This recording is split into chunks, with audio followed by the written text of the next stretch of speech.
A lot of people think that by moving overseas, you're going to earn big bucks, especially if you come from Singapore, where we have some of the top universities in the world. Today, we're going to be exploring the question, local versus overseas uni grad. Who actually earns and saves more? Now, we're going to be breaking down the following according to a few rules. First of all, we're going to be looking at the median in Singapore compared to the median in respective cities. We're not going to be looking at the top 1% or top 10% income for those jobs like investment banking, big law, and big tech. We're going to be looking at roles that are more attainable to the regular grad. We're also going to impose a second rule, which is going to be looking at capital cities or economic centers only. For example, in the UK, that is going to be London, because if you want to work anywhere else in the UK, you might as well come back to Singapore. Now that we have set these two rules, let's have a look at the most popular option for a lot of people, which is UK versus Singapore. Now, in the UK, the minimum salary required for a tier 2 skilled worker visa today is 35.8k pounds. Now, let's just round it up to 36k for convenience. Running the numbers, the take home is somewhere around the range of 4 to 4.2k SGD. So that's very similar to getting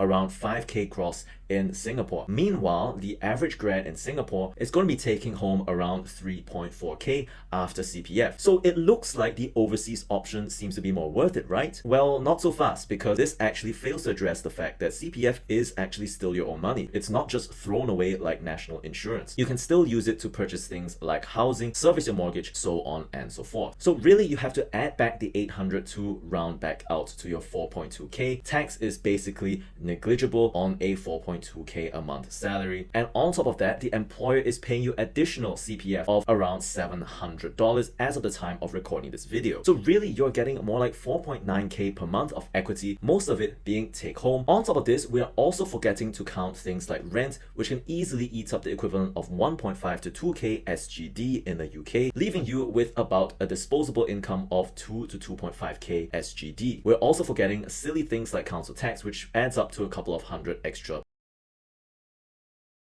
If you are serious about growing your net worth, then you might want to check out our net worth planner. This template allows you to make several inputs based on various assumptions to model any lifestyle changes or choices that you might have. You'll be able to not only track how much you are likely to make by each given year and age, you'll also be able to check against your actual progress and see whether you are on track. All of this while getting a bit more familiar with how a simple financial model works, something that is really useful if you are looking to get into the world of finance. And now back to the video. Let's move on to the second option on our list, which is the US. Now, the US is actually slightly better. If you can get a 6-figure job in the US, say 100k, no, this is not some big law thing that you get 200k USD out of school. Now, even if you were to get 100k USD a year out of school in a high cost of living location, that is probably worth it. Your take home is going to be around 6k USD, which is around 8k SGD. So you'll basically be taking home a similar nominal amount in SGD. But of course, the rent there, once again, is going to be more expensive. Maybe you spend like 3k USD a month on rent. So that brings your disposable in SGD terms to still 4 to 5k in savings. You do miss out on a free healthcare, but if you're otherwise young and healthy, healthcare is not really something that you use a lot of. So there's not much of a point in subsidizing state welfare in one of the European countries. And finally, if we move on to Australia, looking at the exchange rates, honestly, if money is your number one concern, we can just forget about it. All of this seems to point to the fact that staying local seems to be the most financially prudent option. But there's actually one more trump card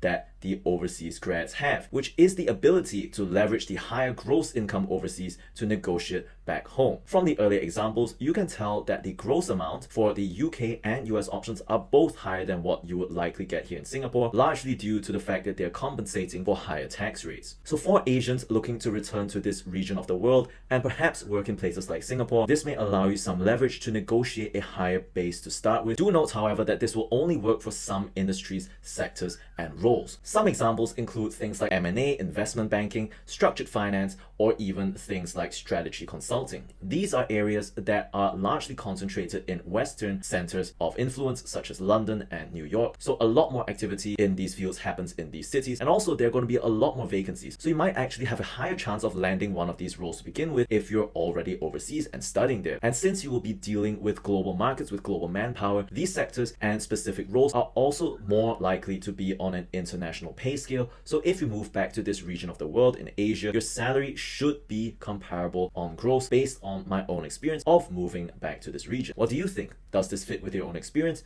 Do let us know in the comments down below. All in all, I hope you found this video informative and interesting, and if you did, do consider leaving a like and subscribing to this channel. With all that being said, thanks for watching, and I'll see you in the next one.